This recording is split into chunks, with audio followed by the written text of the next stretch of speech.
Good morning, students and my dear friends. I'm Dr. Shalini Shukla, and today is 15th of June 2022, Wednesday. Motivation of the day is inspiration does exist, but it must find you working. In today's discussion, we are going to cover these articles. So let's start with article number 1 given on page number 1 and 4 of Business Standard.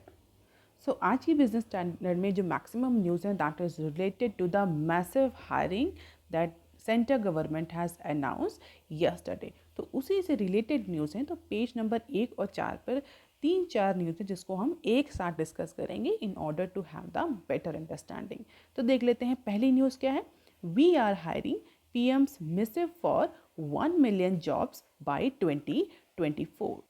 So general election के 1.5 साल पहले जो country की सबसे बड़ी problem है जिसके लिए गवर्नमेंट सबसे ज़्यादा क्रिटिसाइज होती है दैट इज़ अनएम्प्लॉयमेंट, उसको टारगेट करते हुए हमारे जो प्राइम मिनिस्टर हैं उन्होंने जितने भी सेंट्रल गवर्नमेंट की मिनिस्ट्रीज़ हैं, जितने भी डिपार्टमेंट्स हैं, उनको डायरेक्ट किया है कि that they should identify the vacancy and recruit the at least 1 million in upcoming 1.5 years। तो जनरल इलेक्शन से पहले जो भी मिनिस्ट्रीज़ और डिपार्टमेंट्स हैं उनको डायरेक्शन दिए गए हैं कि वो अपने अपने रिस्पेक्टिव डिपार्टमेंट में वैकेंसीज आइडेंटिफाई करें और रिक्रूटमेंट की प्रोसेस को कंप्लीट करें, क्योंकि बहुत टाइम से गवर्नमेंट इस फ्रंट पे अनएम्प्लॉयमेंट के फ्रंट पे क्रिटिसिज्म फेस कर रही थी, more specifically from opposition parties, क्योंकि उनका ये कहना था कि गवर्नमेंट कितनी भी अपने इकोनॉमिक सक्सेस का गुणगान कर ले बट सच्चाई ये है कि government is actually failed or government is not able to create the enough job specially in the wake of कोविड-19। और अगर आप थोड़ा सा भी इकोनॉमी से अवेयर हो तो आपको पता होगा कि एक टाइम पे डेटा पब्लिश हुआ था जिसके अकॉर्डिंग पिछले 40 सालों में सबसे ज़्यादा अनएम्प्लॉयमेंट का रेट था और कोविड-19 पैंडमिक ने उस अनएम्प्लॉयमेंट की सिचुएशन को और ज़्यादा वर्स्ट कर दिया। इसके बावजूद अनएम्प्लॉयमेंट तो है ही, इसके बावजूद बहुत सारे गवर्नमेंट डिपार्टमेंट्स या मिनिस्ट्रीज़ ऐसी भी हैं जहाँ पर बहुत लार्ज नंबर में जो पोस्ट हैं, डिफरेंट पोस्ट हैं, वो वैकेंट हैं। एक साइड यंग जो है हमारे जो अनएम्प्लॉयड इंडिविजुअल्स हैं उनके पास जॉब नहीं है, दूसरे साइड जितनी गवर्नमेंट डिपार्टमेंट्स हैं, मिनिस्ट्रीज़ हैं, कई सारे PSUs हैं, उनमें बहुत ज़्यादा वैकेंट पोस्ट भी एग्जिस्ट कर रही हैं। तो इन दोनों ही सिचुएशन को एक साथ हैंडल करने के लिए and definitely upcoming political mileage के लिए भी सेंटर गवर्नमेंट ने 1 मिलियन जॉब क्रिएशन का अनाउंसमेंट किया है। And this is the central government personnel strength. Personnel here means HR, workforce, as on March 1 of each year. Minded, this is exclude the CPSE. CPSE means Central Public Sector Enterprises। तो 2018 से लेकर के 2022 तक का data दिया हुआ है and this red bar indicate specially for Indian railways. तो इंडियन रेलवे में हम देखें तो ओवरऑल जो पर्सनल स्ट्रेंथ है, जो वर्कफोर्स है, जो HR स्ट्रेंथ है, वो डिक्रीज हुई है over the period of time. और अदर मिनिस्ट्रीज और डिपार्टमेंट्स में इस जो स्ट्रेंथ है HR की, वर्कफोर्स की, वो इंक्रीज तो हुई है but that is very insignificant increase. तो कहीं ना कहीं इंडिकेट करता है कि गवर्नमेंट डिपार्टमेंट्स में, मिनिस्ट्रीज़ में बहुत ज़्यादा वैकेंट पोस्ट हैं और उसके लिए भी गवर्नमेंट को एम्प्लॉयज़ की ज़रूरत है। अब देख लेते हैं अदर न्यूज़ जो कि रिक्रूटमेंट प्लान से ही रिलेटेड है, रिक्रूटमेंट अनाउंसमेंट से ही रिलेटेड है। 2 hurdles could इम्पेड PM's 1 million recruitment plan. तो ये 2 न्यूज़ है जो कि पेज नंबर 4 पर दी हुई हैं, जहाँ पर 2 हर्डल्स के बारे में बात करी गई है और दूसरी न्यूज़ में गवर्नमेंट के प्लान के बारे में बात करी गई कि कैसे गवर्नमेंट का प्लान जो है वर्कफोर्स को 1/3 नंबर्स में इंक्रीज कर देता है या कर सकता है। तो इन दोनों ही न्यूज़ को हम इसी सेम आर्टिकल में या सेम सेक्शन में कवर करने की कोशिश करेंगे। देख लेते हैं न्यूज़ क्या है। अब चूँकि रिसेंटली गवर्नमेंट ने 1 मिलियन जॉब्स का अनाउंसमेंट किया है, तो उसको लेकर के जो एक्सपर्ट्स हैं, इकोनॉमिस्ट हैं, उनका मानना है कि गवर्नमेंट को बहुत सारे चैलेंजेस फेस करने पड़ेंगे। Apart from other challenges 2 important hurdles या इम्पेडिमेंट्स ऐसे हैं जो कि गवर्नमेंट को सबसे ज़्यादा प्रॉब्लम क्रिएट करेंगे। ऐसे कौन से 2 ऑब्स्टिकल हैं, कैसे कौन से 2 की चैलेंज हैं। तो सबसे पहला जो चैलेंज है वो ये है रिक्रूटमेंट एजेंसी का, जो कि गवर्नमेंट का गोल है कि 1 मिलियन अप्रॉक्सीमेटली 10 लाख जॉब या 10 लाख रिक्रूटमेंट करने कितने टाइम पीरियड में, 1.5 ईयर्स में।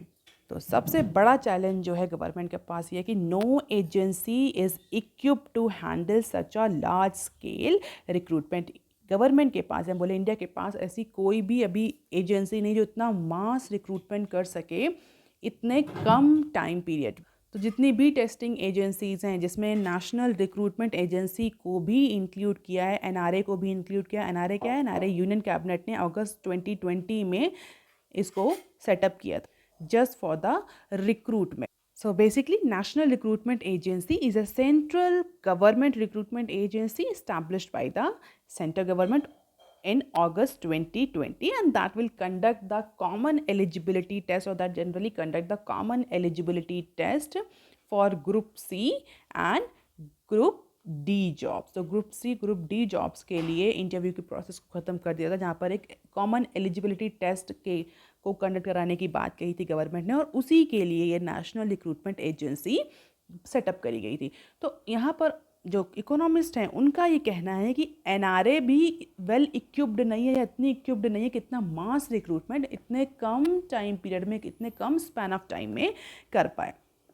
और अगर एनआरए को छोड़ दें, अदर रिक्रूटमेंट एजेंसीज़ की बात करें, जैसे कि UPSC, union public service commission, इसका भी जो रिक्रूटमेंट पैटर्न है that is actually for officer level और अबव द सेक्रेटरी लेवल। और ग्रुप सी या ग्रुप डी की रिक्रूटमेंट के लिए यूपीएससी भी सूटेबल नहीं है। और अगर एनआरए और यूपीएससी का अगर कंबाइंड रिक्रूटमेंट कैपेसिटी अगर देखा जाए तो अप्रॉक्सीमेटली 1 लाख रिक्रूटमेंट दोनों ही एजेंसीज मिलकर कर पाती हैं एक साल में।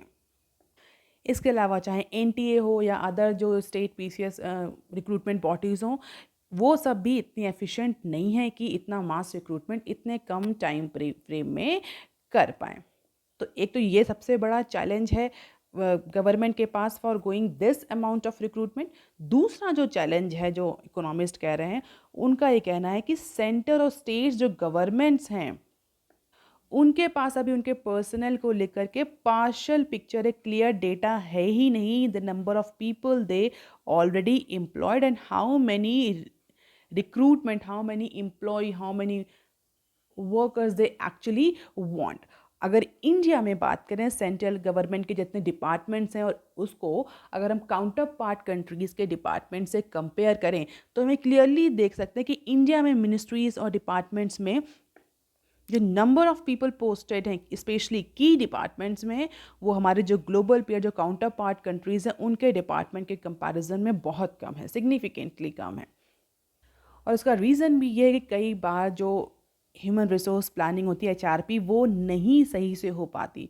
तो दूसरा चैलेंज ये भी है गवर्नमेंट के पास कि जो मिनिस्ट्रीज़ हैं, डिपार्टमेंट्स हैं, चाहे वो सेंट्रल गवर्नमेंट हो चाहे वो स्टेट गवर्नमेंट्स हो, have only a partial picture of the number of people they already employ. तो बहुत ज़्यादा क्लैरिटी नहीं है एचआरपी को लेकर के, ह्यूमन रिसोर्स प्लानिंग को लेकर कि कितने पास कितने एम्प्लॉय हैं उनके पास, किस कैटेगरी के एम्प्लॉय हैं, कितनी फ्यूचर में उन्हें रिक्वायरमेंट होगी। बहुत ज़्यादा इस चीज़ को लेकर के एक्सरसाइज करने की ज़रूरत है। तो these are the two challenges that central government might face at the time of going for this mass recruitment within a short span of time. Definitely central government जरूर चाहेगी कि ये जो recruitment है ये political जो election होने वाले upcoming election उससे पहले होता है, जैसे कि गवर्नमेंट इसका political advantage भी ले क्योंकि unemployment जो है वो गवर्नमेंट के लिए, करंट गवर्नमेंट के लिए सबसे इम्पॉर्टेंट पॉइंट है जिस पे गवर्नमेंट ने बहुत ज़्यादा क्रिटिसिज्म फेस किया है। And this is the recruitment by government in financial year 19, 20 and 21। तो यूपीएससी ने कितना रिक्रूटमेंट किया, एसएससी ने कितना रिक्रूटमेंट किया, आरआरबीज ने कितना रिक्रूटमेंट किया, ये डेटा दिया हुआ। You can just have the glimpse of it. Apart from it, this is the data about unfilled post, group A, group B and group C। तो कितनी जो वैकेंसीज हैं अप्रॉक्सीमेटली वो अनफिल्ड हैं डिपार्टमेंट वाइज, तो हालांकि क्लासिफिकेशन नहीं दिया हुआ है बट अप्रॉक्सीमेट नंबर यहाँ दिए हुए हैं। तो इन दो चैलेंजेस को गवर्नमेंट को ओवरकम करना पड़ेगा in order to get the requisite number of employees. अब तीसरी न्यूज़ है वो भी इसी पर्टिकुलर रिक्रूटमेंट से ही रिलेटेड है, उसको भी यहाँ देख लेते हैं। Government plans to increase its work force by a third. तो यहाँ पर जो इकोनॉमिस्ट हैं, जो ऑथर, उनका ये कहना है कि गवर्नमेंट का जो रीसेंट 1 मिलियन का big bang recruitment drive announcement हुआ है, अगर उस अनाउंसमेंट के थ्रू जाएँ, उस अनाउंसमेंट पर जाएँ और ये एज्यूम करें कि गवर्नमेंट सक्सेसफुली 1 मिलियन एम्प्लॉयज़ को रिक्रूट या 1 मिलियन कैंडिडेट्स को रिक्रूट कर लेगी आगे आने वाले 1.5 सालों में, तो उसके अकॉर्डिंग जो गवर्नमेंट के डिपार्टमेंट्स हैं, गवर्नमेंट की मिनिस्ट्रीज़ हैं, they would add approximately a third of their workforce in just 1.5 year. तो 1/3 एडिशन देखने को मिलेगा गवर्नमेंट डिपार्टमेंट्स और मिनिस्ट्रीज़ में, अगर ये 1 मिलियन का recruitment plan government successfully implement कर पाती है. So according to a reply that a question submitted in Rajya Sabha, the government has said approximately 3.13 million people were employed in regular jobs in various government departments in financial year 1920. तो employment को लेकर के एक question पर answer कर रही थी राज्यसभा में गवर्नमेंट, तो वहाँ पर कुछ डेटा प्रेजेंट किया गया और उस डेटा के अकॉर्डिंग अप्रॉक्सीमेटली 3.13 मिलियन पीपल केवल और केवल इस ईयर में एम्प्लॉय किए हैं गवर्नमेंट ने. इसके अलावा अगर CPSEs की बात करें, that is central public sector enterprises, उन्होंने अप्रॉक्सीमेटली 8,61,000 कैंडिडेट्स को या वर्कफोर्स को एम्प्लॉय किया रेगुलर जॉब में इन फाइनेंशियल ईयर 2021. हालांकि अगर पे कमीशन का डेटा देखें तो डेटा तो कुछ और ही कह रहा है. डेटा के अकॉर्डिंग अगर डेटा पर देखा जाए तो रीसेंट कुछ टाइम्स में, रीसेंट ईयर्स में जो गवर्नमेंट का साइज़ है, साइज़ मतलब जो एम्प्लॉय हैं, वर्कफोर्स का नंबर्स है, जो वर्कफोर्स की स्ट्रेंथ है, पर्सनल की स्ट्रेंथ है, वो श्रंक हुई है, डिक्रीज हुई है. 7th पे कमीशन के अकॉर्डिंग केवल और केवल 3.3 मिलियन रेगुलर एम्प्लॉय हैं सेंट्रल गवर्नमेंट जॉब्स में 2014 में. तो ये नंबर था 7th पे कमीशन के अकॉर्डिंग 2014 में. 2017-18 तक आते आते जो सेंट्रल पब्लिक सेक्टर एंटरप्राइजेस हैं, उनका वर्कफोर्स अप्रॉक्सीमेटली 20% तक रिड्यूस हो गया. And as per the Department of Public Enterprises, that is DPE, there are only 1.09 million employees is available in CPSEs as per financial year 17-18. जो कहीं ना कहीं indicate कर रहा है कि रिटायरमेंट अगर हुए हैं गवर्नमेंट डिपार्टमेंट्स में और CPSEs में, तो गवर्नमेंट ने उसका रिक्रूटमेंट करके उन वैकेंट पोस्ट को दोबारा से फिल नहीं किया है. इसी की वजह से जो मिनिस्ट्रीज और डिपार्टमेंट में जो पीपल एम्प्लॉयड हैं, जो स्ट्रेंथ है, वो डिक्रीज हुई है over the period of time since 2014. इसके अलावा बहुत ज़्यादा डेटा जो है वो अनअवेलेबल भी है, जिसकी वजह से जॉब क्रिएशन को लेकर के, जॉब अवेलेबिलिटी को लेकर के, पर्सनल स्ट्रेंथ को लेकर के बहुत ज़्यादा एक्यूरेट प्रेडिक्शन नहीं किए जा सकते. बट यस, एक जो पॉइंट है वो यहाँ ज़रूर डिस्कस करना होगा कि एक्सपर्ट्स का ये मानना है, जो इकोनॉमिस्ट है उनका ये मानना है कि अगर गवर्नमेंट 2014 के अकॉर्डिंग ही स्ट्रेंथ रखना चाहती थी, एटलीस्ट उतनी ही स्ट्रेंथ रहे, तो उसके अकॉर्डिंग गवर्नमेंट को अप्रॉक्सीमेटली और एटलीस्ट 15% जो है वो रिक्रूटमेंट या 15% जॉब्स जो है वो हर साल क्रिएट करनी चाहिए थी. बट गवर्नमेंट ने ऐसा नहीं किया. जो भी रिटायरमेंट या सुपर एनुएशन होते रहे, उसके बाद गवर्नमेंट उन वैकेंट पोजीशंस को फिल नहीं किया. इसकी वजह से आज के टाइम में मिनिस्ट्रीज और डिपार्टमेंट्स में भी वैकेंट पोस्ट, काफ़ी ज़्यादा वैकेंट पोस्ट है, जिसकी वजह से डिपार्टमेंट मिनिस्ट्रीज की एफिशिएंसी, वर्क एफिशिएंसी इम्पैक्ट कर रही है. इसके अलावा अनएम्प्लॉयमेंट भी बहुत ज़्यादा नंबर में, बहुत ज़्यादा परसेंटेज में इंक्रीज किया है. So this is the recruitment picture of government कि size of the government has shrunk as we have discussed कि 2014 से लेकर के 2020 तक अगर हम गवर्नमेंट के मिनिस्ट्रीज और डिपार्टमेंट्स के पर्सनल स्ट्रेंथ पर जाएं तो वो डिक्रीज हुई है over the period of time. और अगर इंडिया के को कंपेयर करें उसके counter part countries like US, UK, China और EU से, then we can clearly see that India's size of public sector is still very small in comparison to the counterpart countries. US में approximately 10.9 million employees हैं public sector में, UK में 3.5, China में approximately 39, India में 20. And this is the proportion of total workforce. तो जो CPSEs हैं उसके एम्प्लॉयज़ जो हैं वो टोटल परसेंट वर्कफोर्स का कितना कॉन्स्टिट्यूट कर रहा है. तो इंडिया के केस में इट इज़ ओनली 2.2%. 2%। तो CPSCs में टोटल वर्कफोर्स है केवल और केवल 2.2% इंडिविजुअल एम्प्लॉयड है, जबकि अगर हम US के केस में देखें तो इट इज़ 6.9, UK के केस में 17.5, चाइना भी हमसे ज़्यादा दैट इज़ 4.6, और सबसे ज़्यादा तो हमें यूरोपियन यूनियन में देखने को मिल रहा है दैट इज़ 18%। तो जो CPSCs हैं वो टोटल एम्प्लॉयमेंट का, टोटल वर्कफोर्स का, टोटल जॉब क्रिएशन का 18% कॉन्स्टिट्यूट करते हैं। इंडिया केस में इट इज़ ओनली 2.2%। इसके अलावा 2018 से लेकर 2021 का डेटा अगर हम देखें तो जो रेगुलर एम्प्लॉयज़ हैं CPSCs में वो भी डिक्रीज़ हो रहे हैं। हालांकि अभी रिसेंटली बहुत एक ट्रेंड चला है एडॉक एम्प्लॉयज़ को, कॉन्ट्रेक्चुअल एम्प्लॉयज़ को हायर करने का। क्यों? क्योंकि उस पर बहुत ज़्यादा लीगल लॉज या सोशल सिक्योरिटी लॉज या लेबर लॉज एप्लीकेबल नहीं होते। तो कंट्रीज़ जो है इवन CPSC से गवर्नमेंट डिपार्टमेंट्स भी परमानेंट या रेगुलर एम्प्लॉयज़ को हायर करने से थोड़ा सा रीफ्रेम हो रहे हैं।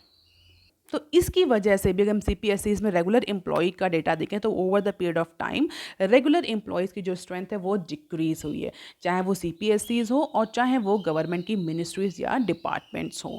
तो ऐसा मानना है इकोनॉमिस्ट का कि अगर गवर्नमेंट सक्सेसफुली इस रिक्रूटमेंट प्लान को एग्जीक्यूट कर ले जाती है तो अप्रॉक्सीमेटली 1/3 of workforce can be added to different CPSCs, different ministries and different central government departments. अब देख लेते हैं article number 2 that is given on page number 4 of business standard.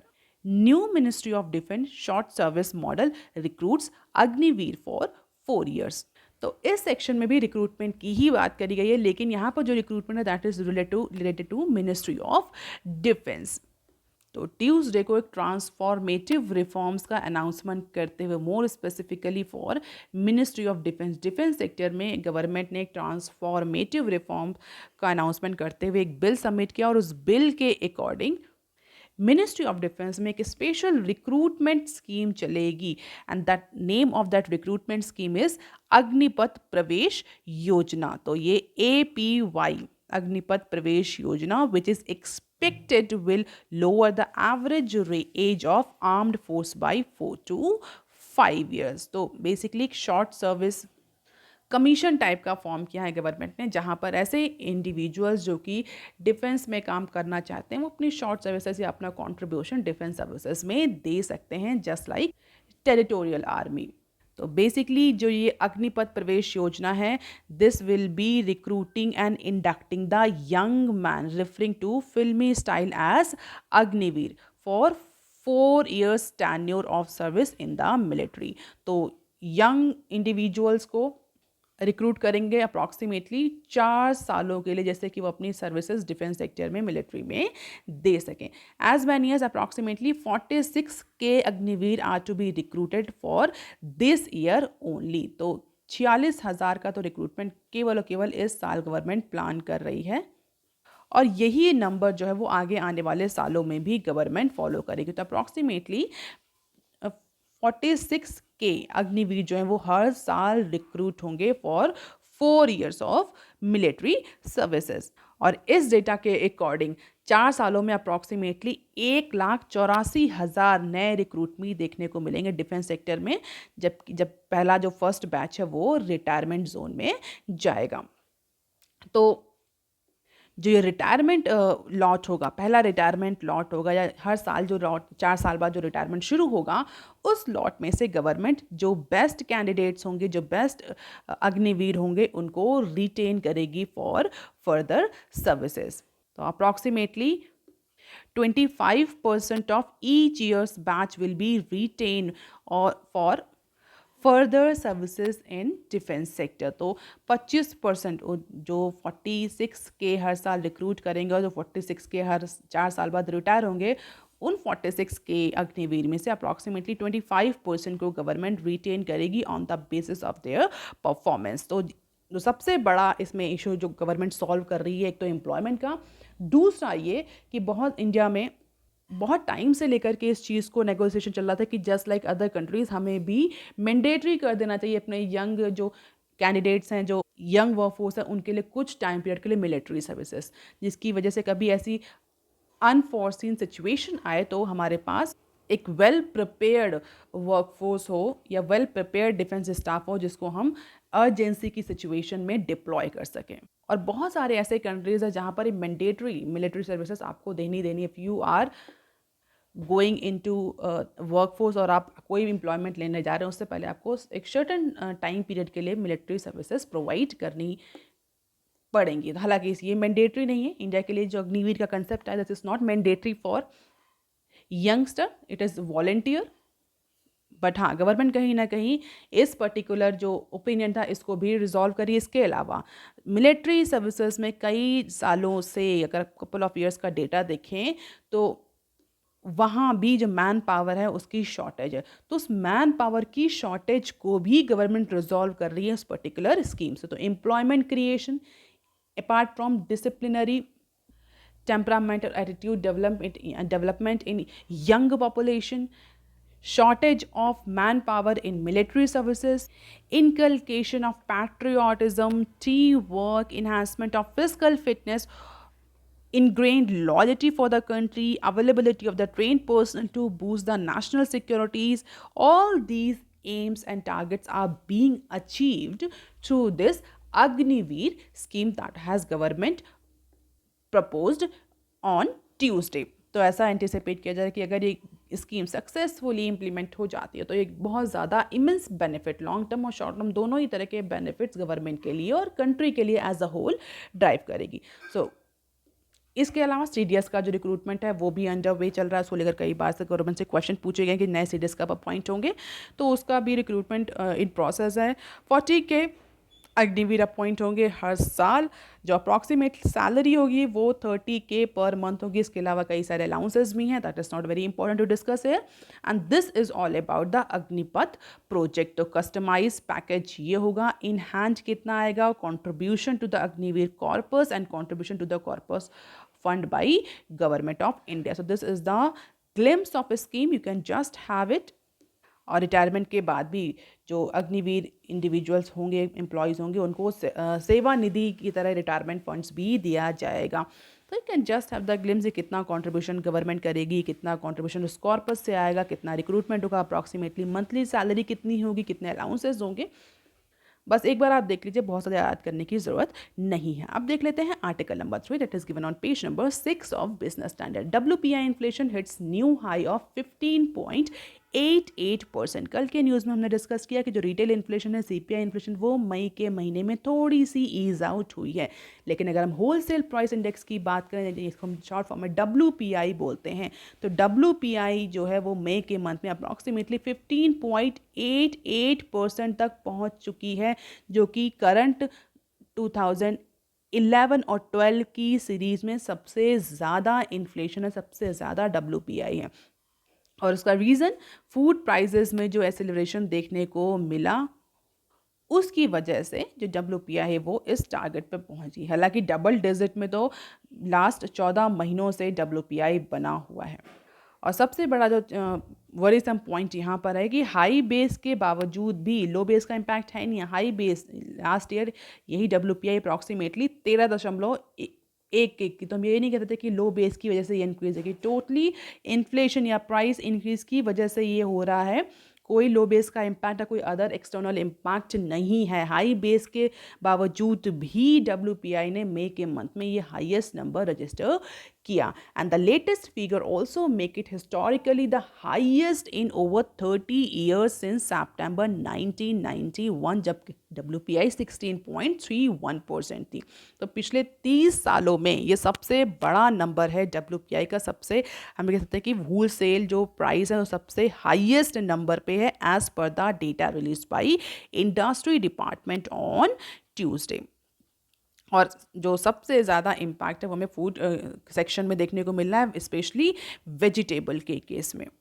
हालांकि अगर वीट प्राइस को देखें तो एक्सपोर्ट बैन की वजह से वीट प्राइस जो है वो थोड़े से सॉफ्टन हुए हैं, लेकिन एडिबल ऑयल और वेजिटेबल और अदर फूड कमोडिटीज़ में इन्फ्लेशन की वजह से जो WPI है वो शूट अप कर रहा है। And this is the rising curve of WPI and WPI food. जो ये yellow orange line है that indicates the WPI food, and this is the overall composite WPI. Black bar indicates the composite WPI। और हम पिछले देख सकते हैं, पिछले कुछ 14 महीनों से कंटिन्यूसली WPI में इंक्रीज देखने को मिल रहा है, irrespective of the RBI's intervention। WPI में बहुत ज़्यादा इम्पैक्ट देखने को नहीं मिल रहा। और इसी की वजह से जो अदर क्रेडिट रेटिंग एजेंसीज हैं उनका ये कहना है कि गवर्नमेंट या आरबीआई अभी दोबारा से फिर पॉलिसी रेट हाइक पर जा सकता है। अप्रॉक्सीमेटली 100 बीपीएस का इंक्रीज करेगी आरबीआई दिसंबर 2022 तक इन पॉलिसी रेट। तो फिच का ये कहना है कि जिस तरीके से इन्फ्लेशन बढ़ रही है या कंट्रोल में नहीं आ रही है, अगर हम सीपीआई को भी देखें तो सीपीआई भी 7 के मार्क के ऊपर ही है, वो भी आरबीआई के टॉलरेंस लिमिट से ज़्यादा ही है।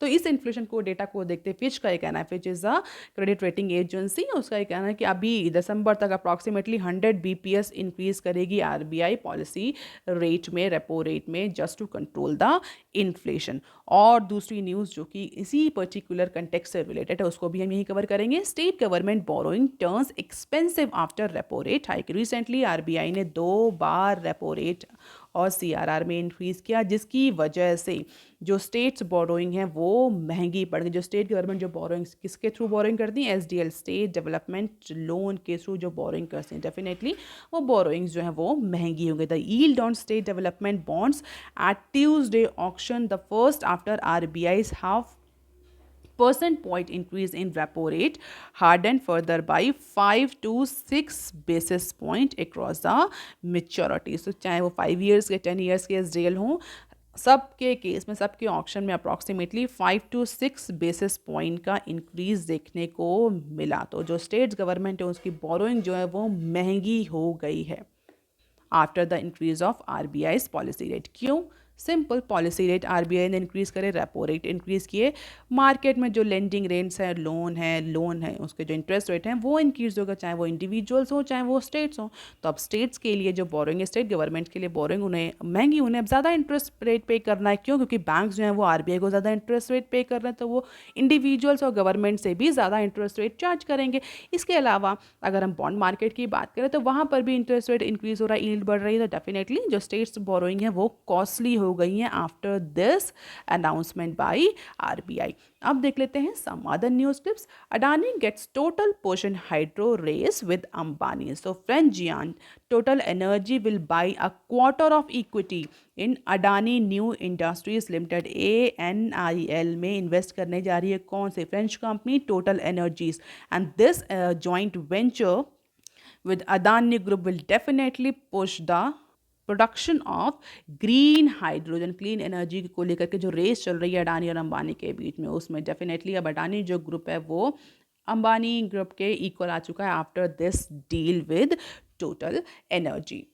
हालांकि जो टारगेट है अडानी ग्रुप का वो ये कि चीपेस्ट प्रोड्यूसर के फॉर्म में सामने आए ANIL in terms of green hydrogen, zero emission fuel के टारगेट को भी अचीव कर। तो बहुत एम्बिशियस टारगेट सेट किए हैं अडानी ग्रुप ने ANIL के लिए। So let's see ANIL that is Adani new industries limited कैसे उस टारगेट को अचीव करती। फिलहाल ये जो डील है that is going to push up the Adani's green energy production. अब देख लेते हैं next clip. India's INC's capex slow down despite jumps in profit. तो डेटा इंडिकेट कर रहा है कि 2022 में जो कंपनीज हैं उनका प्रॉफिट इंक्रीज हुआ है, लेकिन इस इंक्रीज प्रॉफिट के बावजूद भी जो इंडियन कंपनीज हैं वो कैपिटल एक्सपेंडिचर पर नहीं जा रही, उनका कैपिटल एक्सपेंडिचर रिड्यूस हुआ है।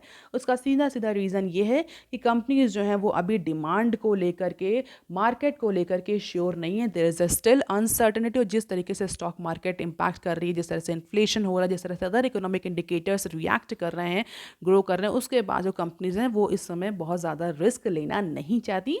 That is why in spite of increase और jump in profit the capital expenditure of Indian companies are getting slow down. So this is the divergent trend. Generally होता क्या है, जैसे जैसे प्रॉफिट इंक्रीज करता है वैसे वैसे कंपनीज का कैपिटल एक्सपेंडिचर इंक्रीज करता है, क्योंकि कंपनीज ये सोचते हैं कि आगे आने टाइम में वो एक्सपेंड करें अपनी बिजनेस एक्टिविटीज़ को, अपनी प्रोडक्शन कैपेसिटीज़ को। बट चूंकि इस समय जो इकोनॉमिक सिचुएशन है that is totally unique, peculiar and different, और उसी अनसर्टेनिटी की वजह से जो कंपनीज हैं they are actually adopting the risk averse approach. अभी फिलहाल के लिए उन्हें अपने जितने भी कैपिटल एक्सपेंडिचर प्लान्स हैं उनको होल्ड ऑन कर रखा है because of uncertainties in the economic scenario. अब देख लेते हैं next clip, dot extend 4G 5G equipment testing deadline by 1 year. So telecom makers और टेलीकॉम कंपनीज को एक मेजर रिलीफ दिया है डिपार्टमेंट ऑफ टेलीकम्युनिकेशन ने। उसने जो मैंडेटरी टेस्टिंग और सर्टिफिकेशन था किसका, 5G और 4G इक्विपमेंट्स का, उसको 1 साल के लिए और एक्सटेंड कर दिया। उसका जो टाइम पीरियड है उसको अब जुलाई 1 2023 के लिए कर दिया है through an amendment notification issued on Monday. जिसके बाद जो इक्विपमेंट मेकर्स हैं, गियर मेकर्स हैं, टेलीकम्युनिकेशन कंपनीज हैं, उनको अब ज़्यादा टाइम मिल गया है कि वो अपने 5G इक्विपमेंट्स को स्क्रूटनाइज कर सकें, उसका सर्टिफिकेशन ले सकें, उसकी प्रॉपर टेस्टिंग कर सकें। क्योंकि अभी रिसेंटली गवर्नमेंट ने जो भी 5G गियर इक्विपमेंट्स हैं उनकी मैंडेटरी टेस्टिंग और सर्टिफिकेशन जो है वो अलाउ किया है या इम्प्लीमेंट किया, कि जिसकी वजह से जो इंडिया की सोवरेनिटी है वो बहुत ज़्यादा इम्पैक्ट ना हो। क्यों? क्योंकि उसको थोड़ा सा समझ लेते हैं, किसी भी कंट्री के लिए उसका टेलीकम्युनिकेशन इंफ्रास्ट्रक्चर, टेलीकम्युनिकेशन नेटवर्क जो है वो क्रिटिकल इंफ्रास्ट्रक्चर की कैटेगरी में फॉल करता है। और इंडिया में चाइना के जो 4G इक्विपमेंट्स हैं, गियर्स हैं, उनका बहुत ज़्यादा डोमिनेंस है। तो हमारे अगर क्रिटिकल इंफ्रास्ट्रक्चर में हमारे अगर हम फॉरेन कंट्रीज़ के इक्विपमेंट्स, मोर स्पेसिफिकली चाइना जैसे कंट्रीज़ के इक्विपमेंट यूज़ कर रहे हैं, तो कहीं ना कहीं उससे हमारी सिक्योरिटी, हमारी डेटा प्राइवेसी हैम्पर हो रही है।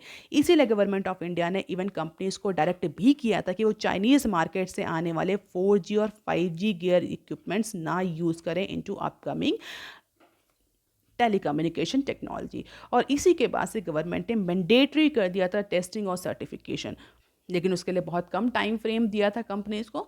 But now government has, department of telecommunication has extended this time period for up to 1 year and this has been given as a major relief to all gear makers and telecommunication companies. अब उनके पास ज़्यादा time होगा equipment को testing करने का, certify करने का, और टेक्नोलॉजी जो 5G और 5G टेक्नोलॉजी आ रही है उसके रोल आउट के लिए। अब देख लेते हैं next clip, can't agree to unfair tax on fisheries deal Goyal. तो हम सभी जानते हैं कि WTO की 12th मिनिस्ट्रियल कॉन्फ्रेंस चल रही है और उसमें इंडिया की तरफ से जो हमारे कॉमर्स मिनिस्टर है, कॉमर्स एंड इंडस्ट्री मिनिस्टर, वो गए हैं पार्टिसिपेट करने, रिप्रेजेंट करने, और बहुत सारे इश्यूज़ पर डिस्कशन, नेगोशिएशन चल रहा है, चाहे वो IPR हो, चाहे वो एक्सपोर्ट बैन हो, और चाहे वो फिशरी डील हो। हालांकि फिशरीज़ की डील की बात करी जाए, फिश या सी प्रोडक्ट्स के एक्सपोर्ट इंपोर्ट की बात करी जाए, तो इंडिया बहुत टाइम से इस पर्टिकुलर डील पर नेगोशिएट कर रहा है and India wants to protect the subsidies of several million low income poor traditional fisherman as it's a matter of livelihood for them. और जो WTO में ट्रेड डील जो नेगोशिएट हो रही है उसमें वहाँ पर इंडिया को प्रेशराइज किया जा रहा है कि इंडिया जो सब्सिडीज प्रोवाइड कर रहा है फिशरीज और फिशरमैन को, वो सब्सिडी इंडिया रिवोक कर ले, जिससे कि जो undue advantage, low price advantage, undue advantage मिल रहा है इंडिया की फिशरमैन को इनटू द इंटरनेशनल मार्केट, वो ना मिले, जिसकी वजह से जो अदर कंट्रीज़ हैं डेफिनेटली उनके जो प्रोडक्ट्स एक्सपोर्ट हैं वो डिस्करेज हो रहे हैं, क्योंकि इंडिया इज़ और India's fisherman is able to provide the cheaper export because of this subsidies. और इसी को लेकर के इंडिया को प्रेशराइज किया जा रहा है। हालांकि बहुत ज़्यादा प्रेशर में इंडिया आ नहीं रहा है इस बार। Calling the tax imbalance, our commerce minister on Tuesday said, unlike other advanced fishing nations, India does not operate huge fishing fleet to exploit the resource indiscriminately। तो उनका ये कहना है कि हम जो सस्टेनेबल फॉर्म में फिशरीज भी कर रहे हैं, हम ऐसा नहीं कि जो सी के जो रिसोर्सेज उनको हम डिस्क्रिमिनेंट मैनर में या इनडिस्क्रिमिनेट मैनर में एक्सप्लॉइट नहीं कर रहे हैं, सस्टेनेबल मैनर में हम फिशरी कर रहे हैं। हमारी फिशरी की ओवरऑल कॉस्ट बहुत ज़्यादा है। अगर हम फार्मर्स को सब्सिडी प्रोवाइड नहीं करेंगे, फिशरमैन को सब्सिडी प्रोवाइड नहीं करेंगे, तो उनका सर्वाइवल बहुत ज़्यादा प्रॉब्लमेटिक, बहुत ज़्यादा चैलेंजिंग हो जाएगा। तो हमें अपने फिशरमैन को, पुअर जो कि पुअर और लो इनकम ग्रुप से बिलोंग करते हैं, उनको सब्सिडी प्रोवाइड करनी ही है। तो इस तरह की कोई भी डील जो कि WTO पे साइन हो रही है, जहाँ पर इंडिया को प्रेशराइज किया जा रहा है कि इंडिया फिशिंग पर जो सब्सिडी प्रोवाइड कर रही है उसको रोल बैक कर ले, तो उस पर एग्री नहीं होगा India, because this deal on fishery is actually unfair. क्योंकि इंडिया का जो सिनेरियो है वो अदर एडवांस्ड कंट्रीज़ की तरह नहीं है। We are sustainably using the sea resources. हमारा जो सेक्शन है फिशरमैन का वो पुअर है, लो इनकम ग्रुप से बिलोंग करता है, तो हम बहुत ज़्यादा सब्सिडी रोल बैक नहीं कर सकते। तो फिश या जो फिशरी प्रोडक्ट्स हैं उनके सब्सिडी या उसको लेकर के ट्रेड डील भी एक बहुत इंपॉर्टेंट इशू था जो कि WTO में डिस्कस हुआ। फिलहाल के लिए इंडिया उस पर्टिकुलर टैक्स या ट्रेड डील पर एग्री नहीं है। So that is all for today, students. If you want lecture PDF, you can join my Telegram channel. You can also follow me on other social media platforms. If you have any query and suggestion, you can write on comment section below. Please like, share and subscribe. Thank you.